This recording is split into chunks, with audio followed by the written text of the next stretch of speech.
Hello guys and welcome back to the Behind Your Dugouts for your latest Chelsea roundup, and boy do we have some gems to go over today.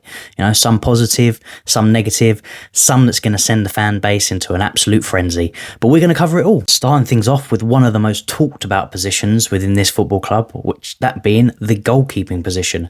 And there's been a new name that's been dropped today, so this is the latest on Emi Martínez. Chelsea and Manchester United have received encouragement from the camp of Emi Martínez.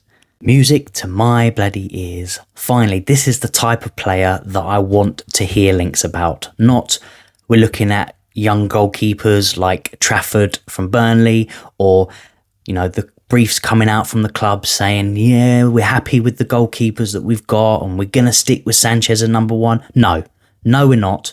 No, we don't want to. This is the kind of player that we want to be talking about, that we want to have at our football club. An experienced, Premier League proven, World Cup winner, for heaven's sake. This is the type of player that we should be looking at. Emi Martínez is up there with the top goalkeepers in the Premier League at this current time. He's had an exceptional career with Aston Villa, obviously starting out at Arsenal before making the move, as they weren't, giving him the chance to prove himself as number one. Makes the move to Aston Villa, wins the World Cup and has Champions League experience. He's also a player that would naturally bring leadership qualities into any team, especially in a team like Chelsea, who are just riddled with young, inexperienced and, no leaders at all. How many times over the years have we said there are just no leaders within this squad?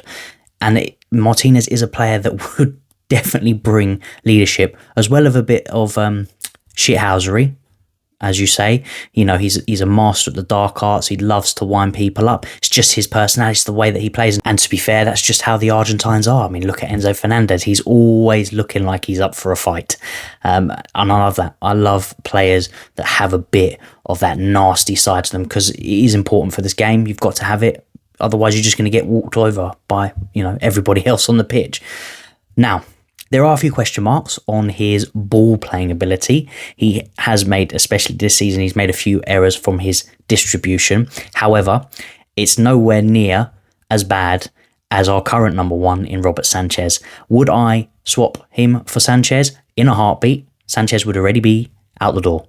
So this move does make a lot of sense in a lot of ways. It definitely improves the squad in terms of leadership, quality, without a doubt.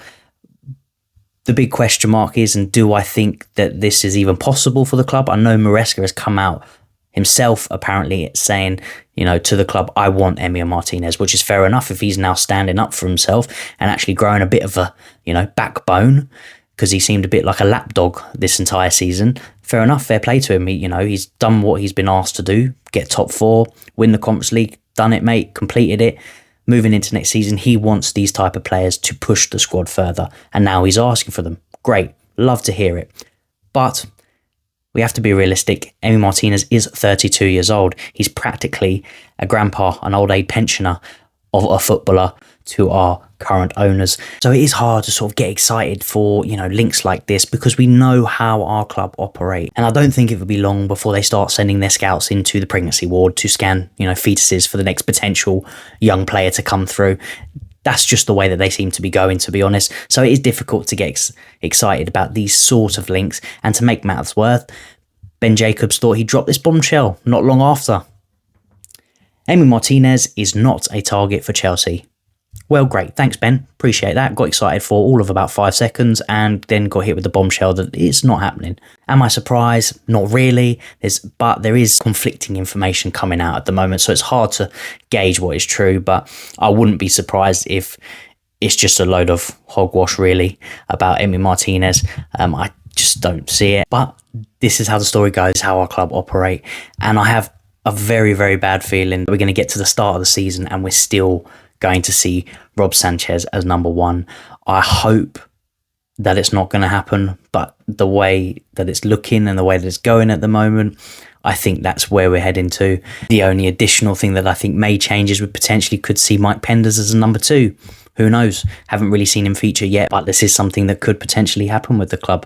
But let me know what you think. Would you take Martínez? And if you had the choice between Emi Martínez or Mike Maignan, which one would you choose? Let me know in the comments below. Now, moving into some other stories that's come out from journalist Nizar Cancella regarding a few players, two in particular, in Noni Madueke and Jackson. So this is what he had to say on them. Chelsea aren't forcing Madueke and Jackson out, and both would command big fees. Now, as expected, I don't think Chelsea at the moment are pushing to sell the likes of Noni Madueke and Jackson, although, as you can see here, they would definitely be open to it for the right price. And that is probably the same for every single player within this squad, bar a few untouchables, so to speak. Every player will have a price. And if a club is willing to pay that price, they will sell them. I do think Madueke and Jackson are two players the club would definitely consider selling, being as the club have already brought in a replacement for Jackson in Liam Delap, and we have Esteval coming in after the Club World Cup on the right-hand side, which would leave us with Neto, Esteval and Noni on the right-hand side. I know Noni has been shifted out to the left. There's been talks of getting two left wingers, Bino Gittins being one. There's been reports over the last day or so that Chelsea are willing to meet the £55 million that the Borussia Dortmund are asking for. Can't believe we're going to pay that type of money for Gittins. Good player, not worth £55 million, but Dortmund are very, very tough negotiators. We'll see how that one pans out, but I don't think we should be paying £55 million, to be honest. So Noni's will be sort of set in limbo here. You know, if he's pushed out on the left, he would probably be behind Gittins if he was to come in. If he's to stay out on the right, he's got to compete with Esteval and Neto. With, at the moment, I would say out of the two in Noni and Neto, Neto is the one that should be starting, especially with his performance at the Club World Cup. So Noni is a player that I think the club will sell for the right price. Taking a look at another player who, you know, I don't like it when these sort of rumours come out, because that's all it is. It's rumours. I guarantee it's not come from the player's mouth himself, but this is what happens. These things circulate when they're not getting enough minutes on the pitch. It's naturally going to happen. The rumours are going to start popping up. But there has been rumours about Santos saying that he is willing to leave Chelsea. This is a load of rubbish. I don't think this is true. Santos said even before he came back from Strasbourg that he's looking forward to coming back to Chelsea and playing. He's come to the Club World Cup. He's come into a squad with two pivot players in Enzo and Caicedo, who have, especially Caicedo, who has performed exceptionally well over this season, and Enzo has having a great end to the season and carrying on his form into the Club World Cup. Santos is not going to walk into this squad and into the starting 11. It's going to take time. I know Meresca came out and said that he needs more sessions. Fair enough. You want to embed him into the squad. You want to teach him a few more things. Understand that. I don't get why the fan base are going, he needs to come in and he needs to, be starting. It's not everyone, it's more the minority. Most people are realistic that he's coming, he's got to fight for his place, because what sort of happened to that? Why are players now not expected to fight for their place? Look at Petrovic demanding his number one. Of course he's better than Sanchez. We all know that. But you don't just demand that you want number one spot. Come in and prove it, and him rumoured turning around going, well, if I'm not going to be number one, I'm not coming to the Club World Cup. And he was excluded from it. So I didn't expect Santos to come in and go right in. Glad he got some minutes in the end. Wish he did get a few more minutes in the group stage, but it is what it is. These players, he's come back from loan. He now needs to learn the style of Meresca, get to know the players a bit more and embed himself into the team. There's going to be a lot of games next season. Champions League, FA Cup, Carabao Cup, Premier League. If we stay in all those competitions all the way through, there's going to be a hell of a lot of games for players to play, and Santos will get his chance. We have 5 players that play in those 2 roles. Enzo and Caicedo will be the starters with Lavia just behind them, and then you have the likes of Dario Sugo and Santos, and those players will all fight for those spots, and there is enough games for them all to get enough minutes. So I'm not worried about this rumour, and I don't think any Chelsea fan should be. Santos will get his time, and it was good to see him the other night. Started off well, but he's got a lot to do and a lot of hard work, and I'm excited for him to be part of the squad this season. Right, now I've left this one for the end because it's a particular rumour that I don't want to be hearing. I don't even want to entertain it. It's like fuel in the fire, and I don't want to fuel this fire. In fact, I'm going to piss on this fire. I want this fire out. It's come out that And this, came out pretty much straight after the game against Esperance the other night. If you want to check out my previous video where I did the match review on that one, you'll know exactly what player I'm talking about in Josh Achempong. And it's been rumoured that Borussia Dortmund have inquired about Josh and are willing to pay up to about 41 million euros for him. Go away, Dortmund.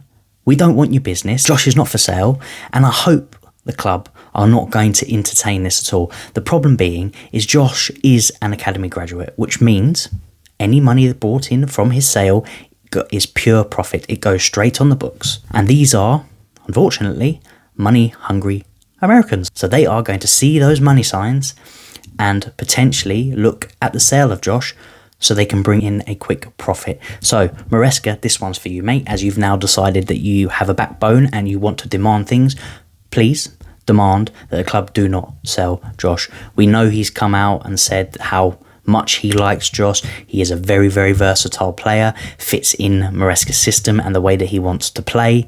So I don't particularly think Meresca wants Josh to go.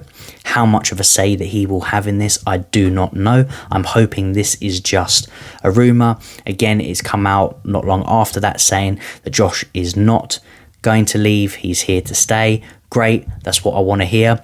But with the club, you just never know, especially with the young youth players that have come from the academy.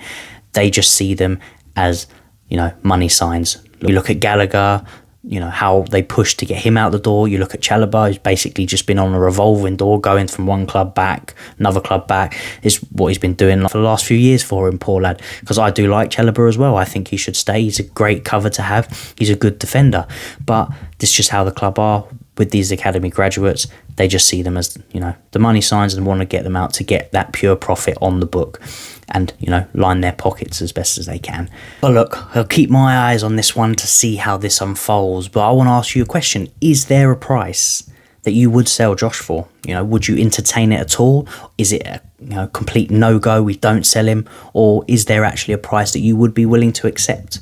And if so, what sort of replacement would you bring in? Because we can't rely on just Reece James and Malagusto. We'd have to bring in a replacement. So if this was even a question in your mind, who would you bring in to replace him? Because for me, Josh is going to be pushing for the starting place next season. I don't want to see him go. So there's not a price that you can offer me to sell him. But let me know your thoughts in the comments below.